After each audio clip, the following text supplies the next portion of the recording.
Well, I was asked to tell stories about my dad for this family reunion coming up. So I was scrambling to find anything about him, pictures or letters or anything.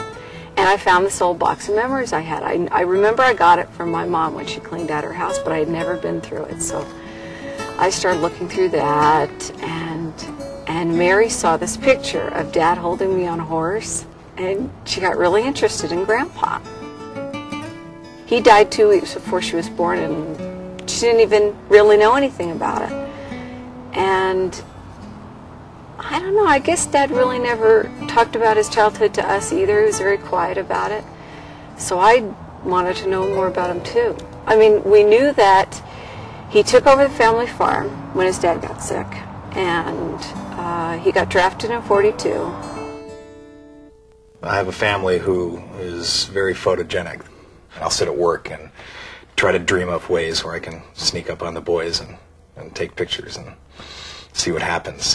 Caught them sword fighting with tennis rackets, or building goalposts out of my old record collection, or other things, just water fights.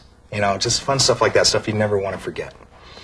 And so I always have a camera with me, and invariably I always have a camera in their faces, and they probably get a little sick of that, but it's my prerogative as a dad. It's okay, it's all right. I can see me, too. Hi. Eric took pictures of everything. He took pictures of the kids' feet, of them crossing the road, of soccer games at school, soccer games at church, soccer games in the backyard. I'll bring the pictures home, and they'll sit on the table or something. We'll look through them, and then what I do is I'll take these photos and throw them in a big box. I swear I've probably got, I don't know, hundreds of photos in this box, and I have no idea what's in there anymore. You know, it's that big of a collection. I wish I'd kept more. I wish I'd written down the funny things that he said, made little notations on pictures about family stuff. I've got bits and pieces of information, but I can't remember how it goes together. It's all blurry. My son received some pictures that had been all, you know, fixed up and journaled and taken care of. And I looked at that and I thought, how great. And what a pity that we couldn't have done something like that with my dad's pictures. And I had a 3-year-old granddaughter at the time, and I thought, what a perfect thing to do for my granddaughter, so that she has a history and a legacy to give to her kids. So we had this big table that we laid everything out on, and I laid all the pictures out in the order that I thought they went in. And then Mary was reading these letters. She was obsessed with these letters, but she found all the dates and the events and the facts behind them, so she would rearrange my pictures. And it was something we were both interested in, we were both excited about. You know, it was more like I was working with a really good friend. And every picture that would go with an event that she knew about, it brought up a story that maybe I hadn't told anybody else. And it was our little secret together. The boys were 6 and 8 when Eric got a promotion to be a manager at work, and we were all excited at first. Not just for the money, but that helped, and but for him, because it was a big deal. But it wasn't long before he was staying late at work and missing dinner, and he had to quit coaching Dean's soccer team, and he hated being away from the boys. He would get up in the morning and leave before the kids were even awake. I would try to keep them up as late as possible at night, but he rarely got home in time. I would watch him rush upstairs to say goodnight, and they were usually asleep. I would go through this box of photos, and pulled one photo out. It was a picture of Dean playing soccer, and he was trying to run. He was tripping all over himself. And as I looked at that photo, the one thing that came to me was I couldn't remember if I was frustrated at that moment or if I thought it was just the funniest thing I'd ever seen. Little details like that. And of course I was too embarrassed to ask Janice about any one particular picture because we Well, we didn't see much of each other. I was working late, and she had become independent in a lot of ways, and we didn't have a whole lot to talk about. I had my work, she had other things, and we were basically just coexisting. One night I walked into the room, I wondered what was taking so long, because I knew they were asleep.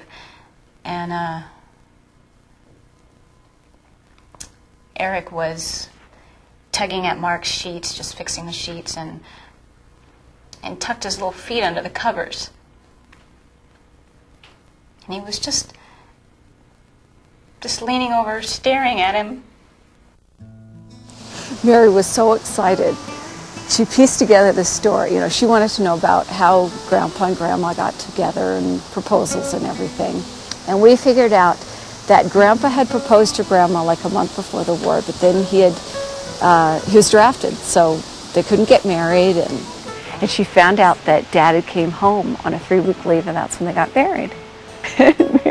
Mary loved these letters. She was obsessed with them. She wanted to read them out loud. I mean, if you looked at my dad and noticed the way he talked and interacted, you would never know he was romantic. My granddaughter Mercedes was 3, and so I had 3 years of pictures that I had taken to start with. So my daughter-in-law and I decided that we were going to create a room where we could just go in and do our projects. So we took the guest room, we cleared off the bed, and we got our pictures out and just started organizing them and had them stacked all over on the bed. And we just had a real fun time with it. And Mercedes, my granddaughter, every time she'd come to visit, she'd sit down with me and she'd say, "Nana, show me the book." And she'd get it out and we'd look through the pictures. And she loved seeing pictures of herself. And she'd point at whoever was in there, and she got real excited about that.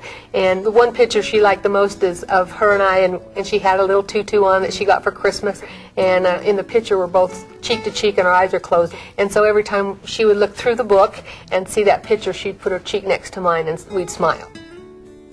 Oh, it was so exciting for us when Mary found Uncle Chris's birth certificate, because she started working out the dates, and she found out that Chris was born while Grandpa was still overseas. But we reread all the letters. There was no mention of a baby. And then it dawned on us, he didn't find out till after he got home. We always had that picture of Grandpa holding his little baby boy. And now we understood that he got home from the war. He found out he was a father, and he met his baby all in that one moment. That smile on his face and that fading black and white picture took on a whole new meaning.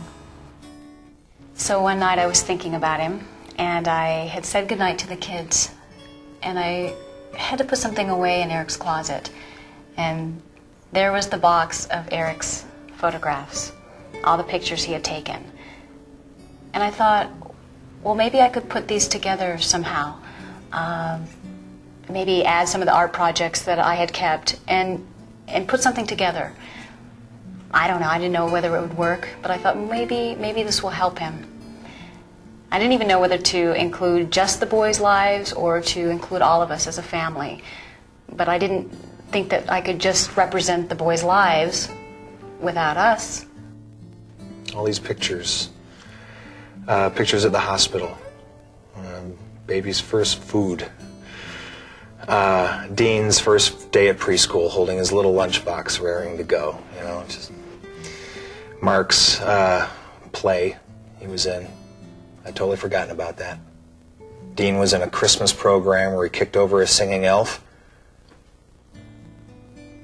I had no idea what an effect those photos would have on me. Well, I intended to use the scrapbook for her kids and her grandkids so that they'd know who she was and how she was brought up and all about her childhood. As it turned out, a little over a year ago, Mercedes was in a car accident, and she was killed instantly. They were in Wyoming, and they ran into some kind of a windstorm or something, and the camper turned over upside down and it smashed both of them. So as it turned out, we ended up using the pages from the scrapbook, and we put them to music and put them on a video, and we were able to use those pages on a video for her funeral. Oh, it took us days to get through everything.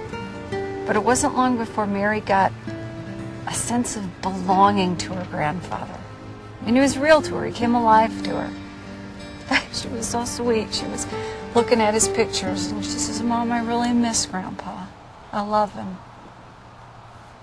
She knows him now. We started talking a lot more as we went through the pictures. It's not at all what I planned, but it's like we're starting all over again. I started making some changes at work so I could be at the soccer games. I thought that was pretty important. I realized pretty quickly that I needed to practice with my boys. Dean had just about forgotten how to kick. But it also gave Janice and I an opportunity to talk a little bit more. We, of course, talked about the boys, what they destroyed that day, little things like that. But after a while, we started talking about us, and we started, well, remembering our own things. I take it with me a lot of places, and I go through it a lot. And that brings back good memories of, Sadie and I sitting on the couch, going through that book and, just all the times we had together. But one of the great things of it is that I now have another grandson that was just 2 months old when Sadie died. And so it's neat to be able to show him, this is Sadie, so he can understand who she was. So it's been real great. It's been good for our family. And as we look through the pictures and stuff, it's been very healing. Do you remember the way we used to smile? The times we'd laughed until we cried. Don't let time fade away the memories we made in our lives. Don't let time fade away